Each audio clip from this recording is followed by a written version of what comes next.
Salut tout le monde, bienvenue à l'Académie, j'espère que ça roule pour vous, moi ça va putain de bien, je suis trop content d'être là mes perruches, vous faire enfin ce putain de vidéo des lectures de la semaine. Je ne parle pas d'une semaine, ni de 2 semaines, mais de 3 putain de semaines. J'ai lu tellement de trucs, j'ai dû trier, je vous dis j'ai dû trier. J'ai lu des pipites, j'ai lu des trucs qui m'ont déçu, des SP que j'ai même pas demandé, des SP que j'ai demandé, des SP que j'ai demandé qui sont jamais arrivés d'ailleurs, et des trucs que j'ai achetés, voilà, il y a un peu de tout ma perruche, et vraiment j'ai passé un super moment, mais impossible de tourner cette putain de vidéo. Parce que vous n'êtes pas sans savoir que ce bon vieux Mills, ce bon gros Mills, voilà, enchanté. Et ben écoutez, il aime faire de la musique. Il a un groupe amateur qui s'appelle les Ranchards TV Show. Et on est actuellement en train de tourner là, comme je te parle. Je ressors de 3 jours, hors du temps, hors de tout. Voilà, on a passé 3 jours dans un putain de studio à tourner notre album. Il nous en reste encore 3. Ça va durer 6 jours l'album. Tu vois ce que je veux dire? On a la moitié. Mais j'en profite de cette petite accalmie dans ma vie pour faire cette vidéo parce que vous m'avez manqué. Voilà, je vous le dis simplement. Je vais vous montrer quelques rushs.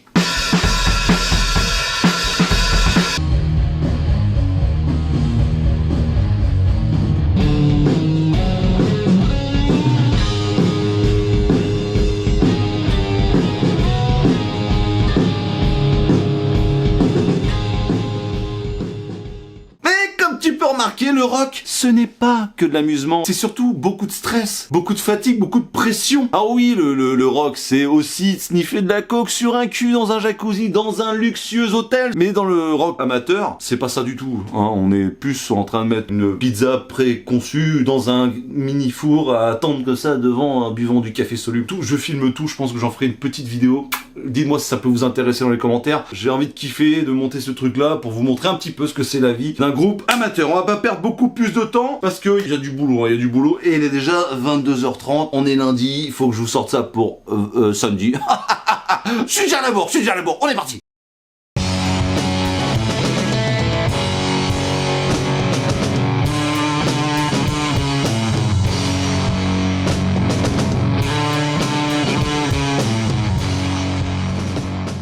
Et on commence immédiatement. Pardon.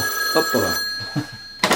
Oui, bonjour. Ah, Hôtel Ibis. Oui, oh là, oui. Non, c'était... On a voulu faire des cookies à côté du jacuzzi, oui. Non, c'est de la farine. Non, oui, c'est... Oh, bah oui, bien sûr. Oui, je comprends. Je passe tout à l'heure. Je suis un peu pressé, là. Ça marche. Bisous. Au revoir. Là, à tout à l'heure. Oh, les cons. Seguiche ou le maître du jeu? Ah, tu t'attendais pas à ça mon pote. Florence Dupré-Latour, label 119, donc rue de Sèvres, pour 18,90€, sorti le 25 septembre 2024, ça fait 288 pages. Que dire si ce n'est que c'est une réédition, l'œuvre est trop belle. Merci au label de me l'avoir envoyé, tout simplement. J'avais pas demandé et il me l'a envoyé, je l'ai lu et franchement j'ai pris une belle claque dans ce qui est de l'idée qu'on peut se faire d'une bande dessinée ou d'un blog. Parce qu'à la base c'est un blog qui est retranscrit pour en faire une BD. Je vais vous expliquer tout ça, on va dire la 4e de couverture. N'avez-vous jamais rêvé de réveiller l'être sournois et hargneux qui sommeille muselé par les convenances au fond de vous? Florence vit une crise existentielle et ne se supporte plus. Ennuyeuse, trop gentille, elle se fait piétiner par tout le monde. Prise d'une illumination mystique, elle décide d'incarner son ancien personnage de jeu de rôle, l'infâme nain nécromancien niveau 25, Seguiche Exoroth. Et se dessine alors la possibilité d'une vie faite d'aventures. Mais de quelle aventure s'agit-il exactement? On va tout simplement, c'est une autobiographie complètement what the fuck, où elle va tout simplement prendre un personnage de jeu de rôle qu'elle a pu jouer à l'époque et l'incarner dans sa vie. Une fois qu'elle aura incarné dans sa vie, elle va tenir un blog où elle va dessiner pour expliquer un petit peu voilà comment elle va faire pour passer de la gentille petite Florence Dupré-Latour à cet immonde personnage, parce que vraiment elle est dessinée de deux façons. Hein. C'est-à-dire que là, je sais pas si on la voit, mais elle fout un peu les boules, voilà. Là, elle fout un peu les boules et à la base, tu la vois, elle est toute mimi, elle est toute cocotte. C'est une nénette qui est qui est un petit peu perdue dans sa vie. Elle en a marre de ses gamins, elle en a marre de son boulot. Elle va tout simplement dans son blog expliquer sa situation d'autrice de BD, de dessinatrice, tous ses démons, tous ses regrets, toute sa haine. Grâce à ce personnage, en fait, elle va pouvoir balancer sur tout le monde, criser sur tout le monde, cracher sur tout le monde, elle va en faire baver beaucoup quoi. Genre sa sœur jumelle va en prendre plein les mirettes. Les auteurs de BD vont en prendre plein les mirettes, les scénaristes, les éditeurs surtout vont en prendre plein la gueule. On voit plein d'éditeurs qui passent dans le truc là, et c'est un blog qui est tenu un peu au jour le jour, donc à chaque fois qu'elle fait des dessins et qu'elle poste ça sur internet, faut savoir que ça c'est juste le résumé de ce blog là, et en fait dès qu'elle va poster un truc, il y a tous les commentaires qui vont venir lui chier sur la gueule quoi, et évidemment elle a pas pu tout mettre les commentaires parce qu'il y en avait énormément, mais les commentaires sont retranscrits après chaque chapitre, c'est à dire que si elle décide de faire 3 ou 4 pages sur je ne sais pas moi son rapport par rapport aux hommes ou son rapport par rapport à la méchanceté qui existe sur internet, donc elle fait son truc et puis d'un coup pof, t'as des les commentaires. Mais t'as beaucoup de commentaires, c'est-à-dire que des fois t'as une page, des fois t'en as 3 ou 4. Et elle va, en plus de ça, troller une bonne partie des gens qui la suivent. Elle va prendre la place d'une personne mauvaise dans le chat, dans les commentaires du blog, et elle va animer comme ça, attiser la haine des gens pour voir comment la méchanceté des gens peut ressortir. C'est vraiment c'est pour ça que je voulais vous présenter cette œuvre, parce que vous allez voir que les dessins c'est pas trop mon délire, mais sa façon de voir la vie est assez pessimiste, on va pas se mentir. On sent que c'est une personne qui est à 2 doigts de la dépression, à mon sens, de ce qui en est montré. Moi je pense que c'est plus une espèce de laboratoire à ciel ouvert par rapport à internet, et j'ai pris ça comme ça. C'est ça très intéressant parce que ça questionne évidemment sa place d'auteur de BD, ça questionne la religion, son rapport à sa sœur qui est adorable, et que elle voit que plus elle est méchante, plus sa sœur est gentille, ses enfants qui ont rien demandé. Il y a plein de gens qui trouvent que c'est de la maltraitance et tout. Je pense que c'est surtout très édulcoré, et c'est surtout fait, enfin j'espère en tout cas, et c'est surtout fait pour faire réagir les gens. Tu vois des religieux intégristes un petit peu radicaux qui commencent à balancer sur la foi et compagnie, et elle se joue de ça, elle balance sur sa sœur, sur la famille, sur les éditeurs en prennent plein la gueule, les artistes en prennent plein la gueule, et elle explique un petit peu sa façon de voir la BD, quoi. Ce monde qui nous paraît si beau, nous, simples lecteurs, ouais, tu vas peut-être flirter avec une vision que t'aurais pas eu si tu étais simple lecteur. Les dessins, faut aimer. Alors c'est pas mon délire, hein. Moi je vous avoue, les dessins, c'est vraiment du croquis. Enfin c'est pas du croquis parce qu'il y a une patte. Je sais pas, c'est un dessin de strip, quoi. C'est un dessin pour moi c'est un dessin de caricaturiste un petit peu. Et je dois bien vous avouer que le fait qu'elle passe de cette gentille petite autrice avec plein de rêves à cette immonde Siguiche, et ben moi j'ai passé un super moment. Je trouve qu'elle a vraiment un air de Grinch quand elle prend cet immonde personnage de Siguiche là qu'elle a joué pendant tant d'années. C'est assez marrant. Elle est prof dans des établissements et tout, et le piège va peut-être un petit peu se refermer sur elle, et toute cette histoire va te parler de ça, du fait à quel point tu peux être méchant avec les gens sans jamais en payer les conséquences, quoi. Parce qu'elle a vraiment joué le rôle pas uniquement pour sa BD, c'est-à-dire que dans la vie de tous les jours, de ce qu'elle nous en dit, de ce qu'on comprend, en fait elle l'a joué jusqu'au bout. Elle a été complètement possédée par ce personnage de jeu de rôle qu'elle a réincarné dans la vraie vie, voilà, tout en tenant un blog, tout en trompant les gens et tout. Bref, c'est vraiment une œuvre que voilà, je pensais vraiment jamais un jour lire ça, donc c'est plutôt cool que le label me l'ait envoyé, comme ça je peux vous la présenter. Si vous aimez ce genre de délire autobiographique un petit peu déjanté, c'est un peu de l'autofiction quelque part, même si c'est quand même beaucoup plus proche de l'autobiographie. Il y a mis beaucoup de choses personnelles à l'intérieur, quoi. Mais si vous aimez ce genre d'histoire, ouais, je pense que c'est complètement fait pour vous. Bon, et on enchaîne avec une campagne Ulule, tout simplement, dont j'ai participé, de chez Comics Initiative, qui s'appelle The Good Asian, qui est juste ici. Ça va coûter 29€. Moi j'ai la version de ouf. C'est cool parce que quand tu fais confiance à Comics Initiative, t'es hyper bien récompensé parce que l'objet est complètement dingue, dos toilé, petit, je sais pas s'il y a il y a pas d'embossage, mais il y a des petits filets dorés avec une cover spécifique. Moi j'ai l'édition limitée couverture de Dave Johnson à 225 exemplaires, donc je suis très très content de l'avoir. C'est un polar thriller policier. On va suivre Edison. Alors c'est vraiment une histoire historique, c'est un pan de l'histoire américaine. Tu vas apprendre énormément de choses. Tu vas apprendre qu'en 1882 il y avait les États-Unis qui ont inculpé les Chinois et toutes les minorités par rapport à la Grande Dépression. En 1924 tu vas voir que ça a été étendu. En 1924 tu te dis mais ça fait 100 ans. C'est un truc de malade, quoi. Ça c'est sorti, donc l'histoire se passe en 1936. C'est sorti aux États-Unis en 2021. C'est lauréat d'un Eisner du meilleur récit complet, et c'est lauréat d'un Harvey Award du meilleur livre de l'année. Rien que ça, c'est scénarisé par Pornshake Pitchetshot. L'enfer. C'est dessiné par Alexandre Tefenkgi et c'est les couleurs de Lilou Drige. Putain, c'est un miracle que j'ai tout bien dit là. C'est un miracle parce que c'est un enfer. C'est un enfer. Il y a un organigramme, il y a un glossaire. C'est de la dinguerie. Vraiment, c'est hyper complet. On verra que pour moi, c'était peut-être un petit peu trop lourd en termes de références, mais ça reste important et jamais je dirais que c'est pas bien. Juste peut-être un petit peu indigeste parce qu'il y a énormément de références historiques. Ce que je viens de vous dire là par rapport à la Grande Dépression, le fait que ce soit étendu, les restrictions et tout. Oui, je l'ai appris, maintenant je le sais, je suis très content. L'histoire, en plus, elle est dans une période que j'aime beaucoup. On est à San Francisco. On va parler de Chinatown aussi. On va parler de beaucoup de choses qui me parlent, évidemment. On est dans les codes du polar noir, plus que des clichés. C'est hyper bien foutu. Bref, on va suivre Edison Orc, qui est ce sino-américain. Donc, il a grandi, enfin, je crois qu'il vient d'Hawaï, mais qu'il est d'origine chinoise. Ce sino-américain qui a une balafre sur l'œil. Alors, tout ça, ça va être expliqué, évidemment. C'est un détective qui est juste ici. Regardez-moi la classe qu'il a. Il est juste là. Ce gars-là va être rappelé dans sa famille d'adoption, plus ou moins, où il était avec sa sa mère à l'époque. Il va être rappelé dans sa famille d'adoption chez les Carraway, qui est une famille assez riche d'origine irlandaise, il me semble. Et il y a Merson Carraway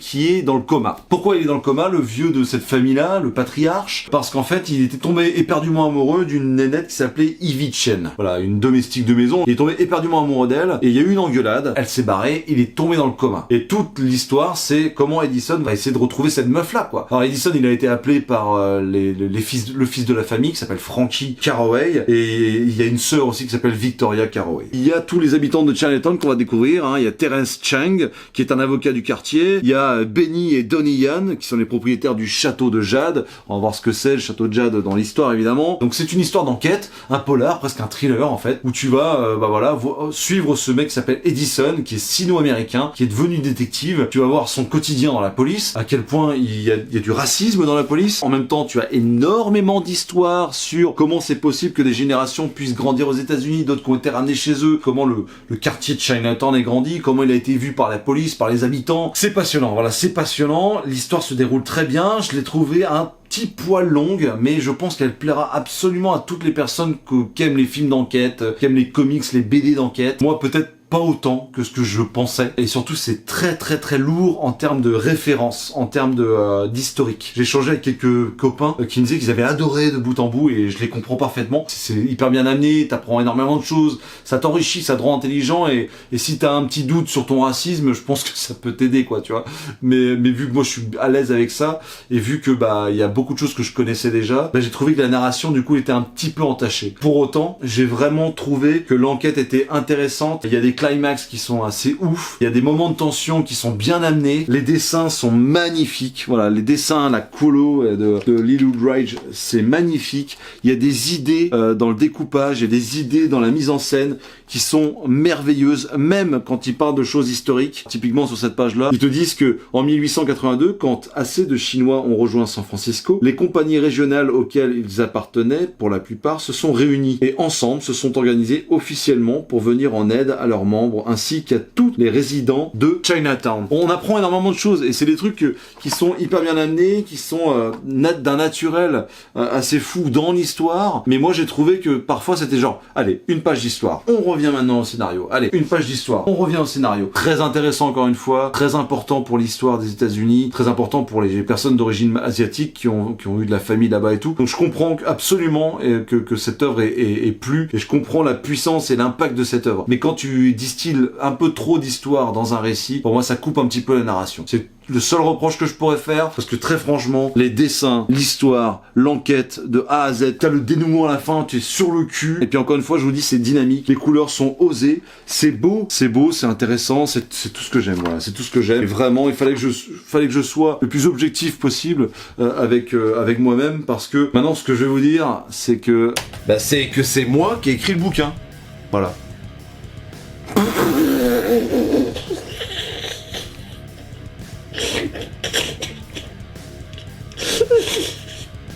Mais non, c'est même pas écrit mon prénom sans faire de faute.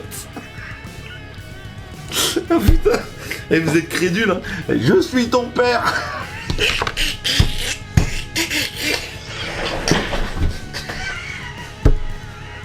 Ah putain, mais non, évidemment que non. Mais non, je suis en train de faire le montage. Du coup, je trouvais ça marrant de dire ça. Non. Oh, ça va, vous rigolez jamais, vous, putain. Non, c'est plus cool que ça, voilà. Place à l'émotion, de toute façon, il n'y a plus que ça qui marche. Ce comic, c'est aussi une putain de fierté, voilà, une putain de fierté, parce que pour la première fois de ma putain de vie, je vais avoir le nom de la chaîne YouTube dans le comics. J'ai juste halluciné, c'était pas obligé, et je suis trop fier et trop content de voir que le nom de la chaîne est sur un comics aussi cool, aussi important. Il y a tous les remerciements évidemment du soutien, il y a les remerciements des auteurs et compagnie, et juste en bas là, nous remercions également le soutien presse et médias qui ont parlé du projet durant la la campagne. Et je suis le premier nom cité, la cave du Mills. J'en ai parlé avec les rubriques de G, qui est également cité. C'est fou. Voilà, c'est complètement fou, c'est une putain de fierté, je vous le dis. Hein. J'ai mon nom, oui, j'ai déjà eu mon nom dans un comic, j'ai déjà même été dessiné dans une BD, tu vois. Là, j'ai le nom de la chaîne, de l'entité de cette chaîne que j'ai créée avec vous depuis 3 ans, qui est dans ce comics. Et rien que pour ça en fait évidemment, je vais pas chialer, mais rien que pour ça fait quand même une œuvre qui est un petit peu plus viscérale que les autres, tu vois. Putain, tu vois. Et je suis trop content que ce soit sur une œuvre aussi importante historiquement par rapport à l'histoire de ce pays qu'est les États-Unis. Donc si vous voulez vous lire Good Asian, si vous aimez le polar, le thriller, si vous aimez les enquêtes qui prennent un peu leur temps, si vous aimez les histoires historiques, parce qu'il y a beaucoup de gens qui aiment ça et c'est cool, tu vois. Bah si vous aimez tout ça, bah putain mais vous allez kiffer The Good Asian et moi je vous le conseille absolument. Et maintenant, on parle de la suite, et il y a une petite similitude avec ce que je viens de vous raconter, parce qu'on va parler des sino-américains, messieurs dames. Oui, installez-vous, messieurs dames, sino-américains, installez-vous, vous êtes les bienvenus. Vous êtes à l'honneur dans la cave du Mills. Abonnez-vous, mettez pas la cloche, parce que la cloche c'est chiant. On parle d'une œuvre de chez Delcourt, sortie le 4 septembre 2024, ça coûte 25,50€. C'est le tome 1 de Weed Eater. J'allais dire Weed Eater, en fait, je viens d'écouter Weed Eater, le groupe de stoner, de sludge doom même, américain, où le mec est là... Enfin bref, c'est magnifique, c'est merveilleux. Si vous aimez le gros fond qui tâche là, moi je les ai vus 2 fois au Hellfest, c'est une tuerie. Bref, on va pas parler de ça, ok. Je vais te parler de Night Eater, de Marjorie Liu et de Sana Takeda, qui, si j'ai bien compris, ont fait Mon Stress, et je suis tombé sous le charme. C'est Delcourt qui me l'a envoyé. Ils m'ont dit, ça t'intéresse, j'ai dit, bah écoutez, ma petite perruche, moi, tout ce qui est un peu gore, tout ce qui est un peu flippant, c'est pas trop ma tasse de thé, mais on voit, hein, si c'est bien, j'en parle, si c'est pas bien, j'en parle pas, aucune pression. Et putain, j'en parle parce que c'est une pépite. J'ai adoré, c'est magnifique, c'est hyper bien raconté, c'est efficace, j'ai pas vu le temps passer, c'est vraiment... Une claque, ça te fout 2 tartes sur la gueule, mais t'en parles plus. De quoi ça parle? La vie des jumeaux, tu vois, des jumeaux, comme le premier bouquin. La vie des jumeaux sino-américains, comme le bouquin juste avant. De Millie et Billy est dans la tourmente. En plus de subir de nombreux échecs dans leur vie personnelle, ils luttent pour maintenir leur restaurant à flot. Hippo et Keon, leurs parents, sont en ville à l'occasion de leur visite annuelle. Ayant immigré de Hong Kong avant la naissance des jumeaux, ces derniers ont soutenu leur enfant contre vents et marées et sont prêts à donner un coup de main. Mais ils commencent à se demander si leur soutien n'a pas rendu Millie et Billy incapables de s'en sortir par eux-mêmes, bordel de merde. Lorsqu'Hippo les oblige à nettoyer la maison voisine, donc la mère, une effroyable demeure tombant en ruine où un meurtre épouvantable a eu lieu, les jumeaux ignorent la mauvaise surprise qui les attend. Une nuit de terreur, de gore et de chaos surnaturel lève le voile sur la face cachée d'Hippo et ses enfants. On va parler du dessin tout de suite déjà, voilà, de par... je pense que de par les inspirations des autrices, oui, ça sonne comme du manga, voilà.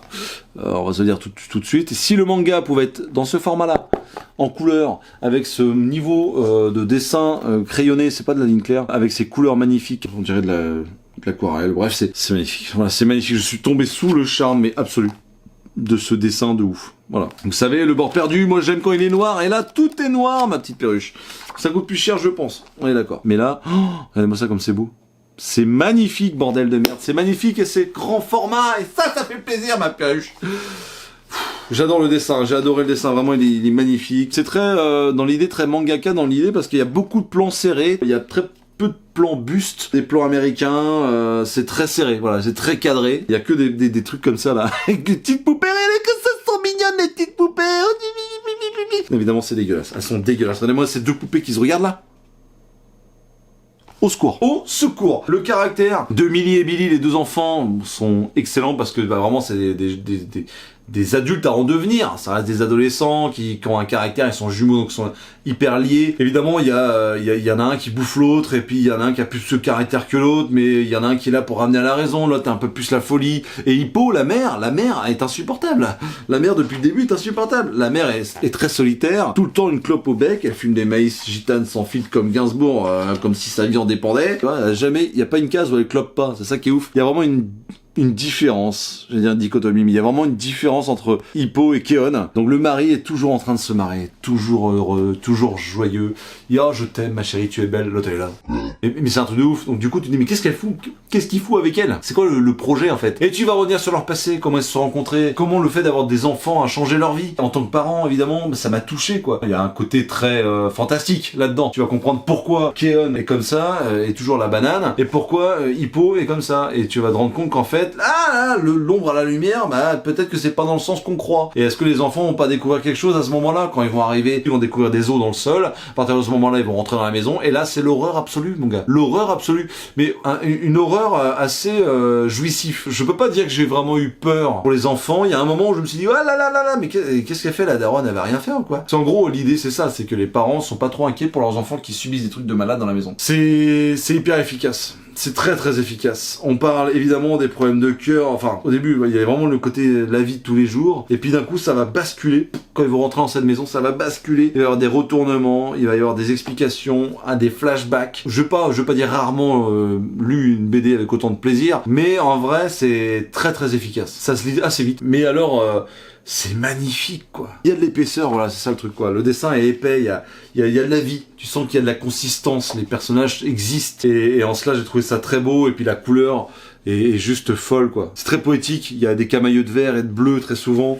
Quand on arrive dans cette maison horrible, et je vais pas vous en monter trop, mais on voit tout de suite le côté néfaste, rougeâtre, noir, voilà. Ouais, j'ai trouvé ça vraiment très joli, assez cinématographique, ça veut pas dire grand chose, mais en fait c'est un peu vrai. C'est un petit côté cinématographique, et ouais, je conseille à tout le monde qui aime l'horreur, le fantastique, et même ceux qui sont pas trop à l'aise avec ça, franchement vous pouvez foncer dessus, parce que c'est pas quelque chose qui va vous marquer à vie, c'est quelque chose qui va vous distraire, vous gêner un petit peu, mais au final, arrivé à la fin, tu fais oh putain, la suite. Et maintenant mes petits perruches, c'est le moment où j'ai peut-être passé le meilleur moment de toutes mes 2 semaines de lecture là, mais où j'étais aussi assez triste, hein.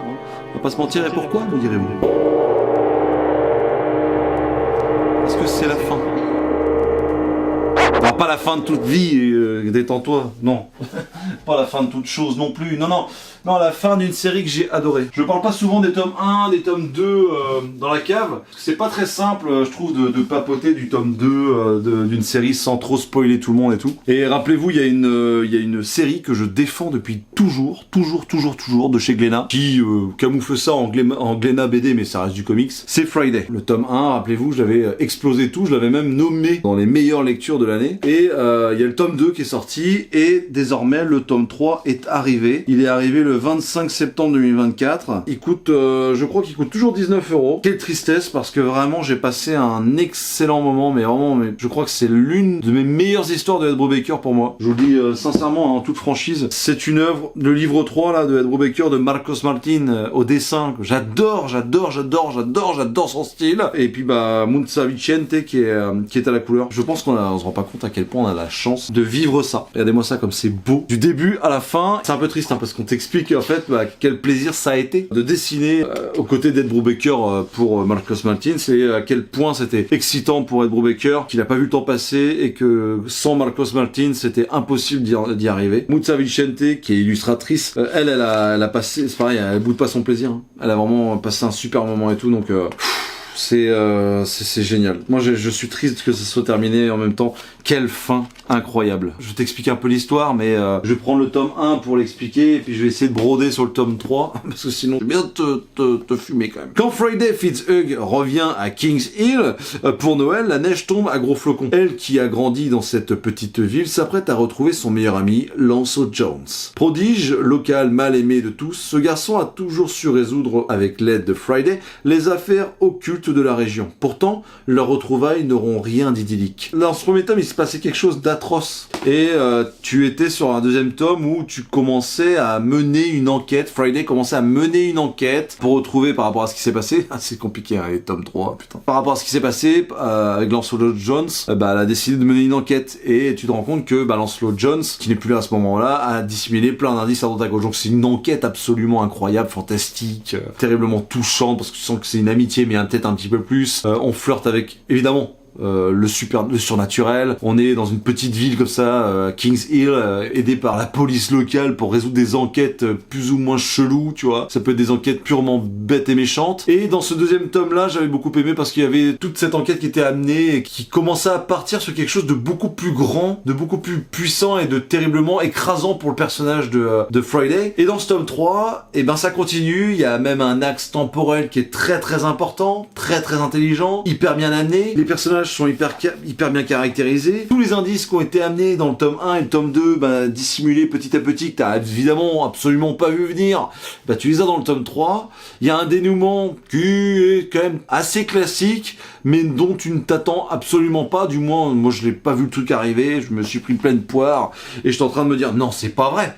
Mais c'est pas vrai. J'ai trouvé ça trop beau et ça part vraiment dans le surnaturel, quoi. Si vous aimez les X-Files, si vous aimez toutes ces histoires un peu cheloues où la vérité n'est jamais vraiment dite et où toi seul le sais, toi seul connais le truc. C'est quand même un truc de fou. Le deuxième tome est dingue, le premier tome est génialissime, il t'accroche, le deuxième est dingue et le troisième, ce tour de force qui est amené, c'est une histoire à plusieurs étages, à plusieurs temporalités, parce qu'il y a un complexe temporel, hein, on peut le dire. Il y a quelque chose qui va faire que tous les événements vont être revécus et pour avoir refeuilleté les œuvres d'avant, bah ouais, ça se tient, quoi. Ed Brubaker, il déboîte tout, quoi. Il a un scénario qui est incroyable, il a réussi à nous faire aimer Friday et Jones, et du coup, bah Lancelot Jones et Friday, bah c'est deux personnes qui sont terriblement importantes pour toi dans l'histoire. En plus, t'en as un qui est un peu absent, par rapport à ce qui se passe, et tu te dis, mais comment c'est possible de s'attacher autant à cette nénette que je ne connais que très peu, en fait. Bah tout simplement avec les caractérisations des personnages, quoi. Elle est touchante, Friday. C'est une femme forte, une fille, enfin, ouais, c'est toujours une fille qui devient une femme qui est forte, qui a du caractère, qui est pas facile, qui décide de se faire confiance et qui est curieuse, et qui est tellement curieuse que ça va mettre le goût de droit dans un engrenage qui va complètement la dépasser. Le dessin de Marcos Martin, aidé par Mucha Vicente, et bah, c'est magnifique. Toujours cette neige qui tache comme ça, les magnifiques planches, et cette couleur qui est merveilleuse. C'est vraiment une couleur merveilleuse. Regardez-moi ça, comme c'est beau. Ça hésite pas, ça en fout plein la vue. Moi j'aime ces petits bonbons un peu pop qui n'hésitent surtout pas à en mettre plein la gueule, quoi, tout simplement. Quand ça pète, faut que ce soit rouge. Quand il y a l'amour, c'est rose. Un flash, c'est jaune. Et bim, je te mets de la couleur, ma perruche, et ferme-la. Je peux pas vous en dire beaucoup plus parce que j'ai pas envie de vous spoiler des masses. J'ai toujours autant d'amour pour les bâtiments qui sont dessinés. Regardez-moi ça, comme c'est beau. T'as envie d'y vivre. Tu y crois, c'est plausible, c'est concret. T'as envie d'y vivre à King's Hill. Et je vous le dis, hein, pour l'instant, je pense que c'est ma série de Ed Brubaker indépendante préférée. Parce qu'évidemment qu'il y a tous les Gotham Central, évidemment qu'il y a certains tomes que j'aime, enfin, certaines séries d'Ed Brubaker que j'ai adorées, son Captain America également, son Daredevil, oui, d'accord. Mais alors ça, c'est magnifique. Et puis regardez-moi ça, le travail d'édition, quoi. Il est, encore une fois, Glénat, hein, je trouve vraiment qu'il déboîte tout, quoi. Et c'est magnifique. Un point, c'est tout. Ça met de la couleur dans ta bibliothèque, c'est homogène. Voilà, lisez Friday, encore une fois, c'est mon coup de cœur de l'année dernière. Et bah, ce tome 3, ça trône pas loin dans le top 10, hein, on va pas se mentir. J'ai bien fait de continuer cette série, c'est un banger, c'est un gros banger. Friday, lisez Friday. Jour, nuit, jour, nuit, jour. Ah oh, bordel. Oui, bonjour, c'est pourquoi? Bonjour monsieur, c'est pour des chocolats. J'en ai rien à foutre de tes chocolats. Mais c'est par rapport à une association. J'ai dit que j'en avais rien à foutre. Ça me pétait les couilles, ces petits.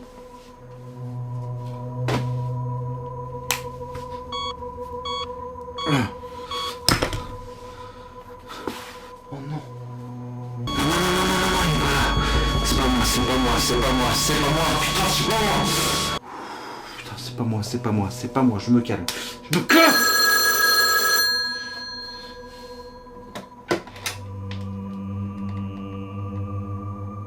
Allô? Tu sais que c'est pas possible de cohabiter, alors lâche-moi. Je sais, Miss. Mais c'est inévitable, ma perruche. Tu le sais. Tu le sais et tu le sens. Ah ouais? Et bah c'est ce qu'on verra en...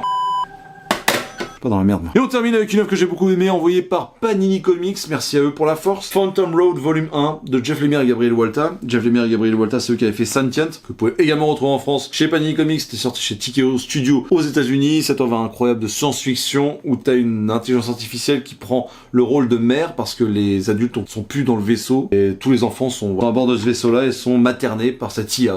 Une histoire incroyable. Phantom Road, c'est sorti en France chez Panini Comics pour 22€ le 7 août 2024. 2024. Le tome 2 arrive le 19 novembre 2024. De quoi ça parle? Écoutez, on va suivre un mec qui s'appelle Dom, tu sens qu'il a des casseroles au cul, le gars. Déjà, je vais vous montrer le dessin, il est magnifique. Le gars a des casseroles au cul, il passe de station essence en station essence, il est routier aux États-Unis et tu sens qu'il passe de station essence en station essence et il fuit un peu son passé de merde, quoi. Un jour sur la route, il va croiser, donc déjà dans une station essence, il va croiser ce personnage-là qui est très très mystérieux, qu'il va revoir par la suite. Il va croiser Birdie, une nénette qui est qui a eu un accident de la route à cause d'un objet, tout simplement. Il va se sentir attiré par cet objet-là. Il va le toucher et bim, il va instantanément se retrouver dans un monde parallèle rempli de monstres horribles. Tu sens que t'es au même endroit, mais t'es pas dans la même temporalité ou dans le même monde.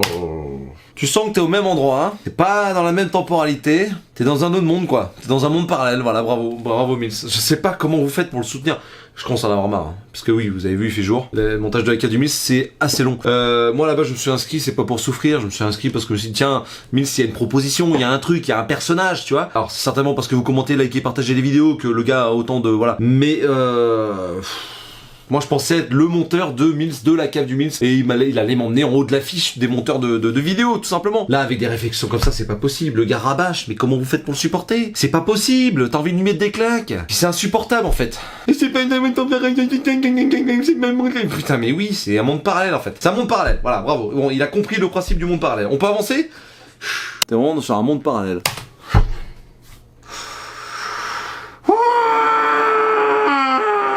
Bon.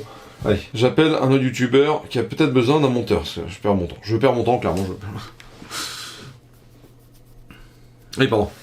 Et il va se retrouver avec Birdie. Avec cette nénette, il va se retrouver dans ce monde-là. Voilà. Vraiment, tout est désertique, tout est sableux, c'est dégueulasse. Et tu vas te rendre compte que très vite, les stations essence, elles, existent toujours. Et que, c'est une espèce de... Ces stations essence sont un petit peu des portails, voilà. J'en dirai pas beaucoup plus. Tu vas te rendre compte que l'objet qu'il a trouvé sur la route, avec Birdie, ils vont être invités à le livrer quelque part s'ils veulent que tout ça se termine. Et peut-être, ça va rentrer en écho avec son passé. Peut-être qu'il va y avoir des choses qui vont pouvoir être améliorées et compagnie. Tu vas te rendre compte que l'objet qu'il a trouvé est un peu plus ou moins lié à eux. Et que le monde dans lequel ils évoluent est rempli de monstres et horribles et tout. C'est très stylé. En fait, il y a cette station essence, la Billy Bear, que tu vois avec cette ours avec sa casquette rouge là, qui est assez énigmatique, ce personnage aux cheveux grisonnants qui incarne le mal, très sanglant, c'est hyper flippant, c'est vraiment une course en avant. J'ai adoré, voilà, j'ai adoré, par contre pour 22€, je trouve que ça se très vite, très vite. Ça, que voulez-vous? C'est ultra efficace, encore une fois, les caractérisations des personnages, c'est instantané avec Jeff Lemire, les discours c'est instantané, tu comprends absolument tout, le passif par petites touches comme ça, parcimonie, c'est hyper efficace.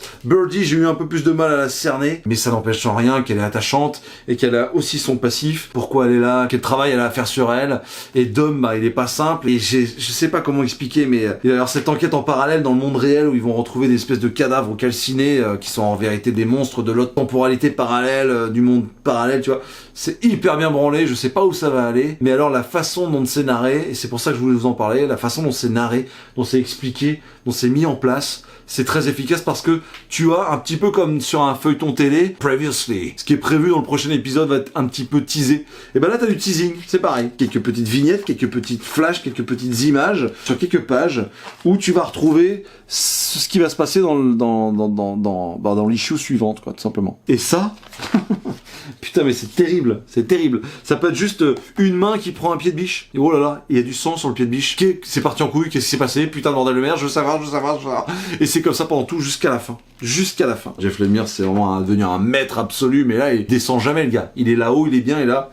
Salut Perruche, ça roule quoi? Tiens, je vous ai un petit peu de talent, un petit peu de génie, et je vous mets voilà, une sauce pimentée histoire d'envoyer du steak, un peu de gore, et puis une histoire avec la famille. Parce qu'il y a encore une histoire avec la famille par rapport à ce Dom. Et puis ouais, il y a ce petit ours là, tu te doutes que cette station essence, elle a un truc avec ce t-shirt là, il y a un truc avec cet ours, avec cette casquette rouge, il y a un truc quoi. Les dessins maintenant, je suis désolé de vous le dire, mais c'est magnifique, voilà, c'est magnifique. Et j'ai rien à dire sur son travail. C'est efficace. J'ai trouvé que c'était pas dans les proportions toujours respecté.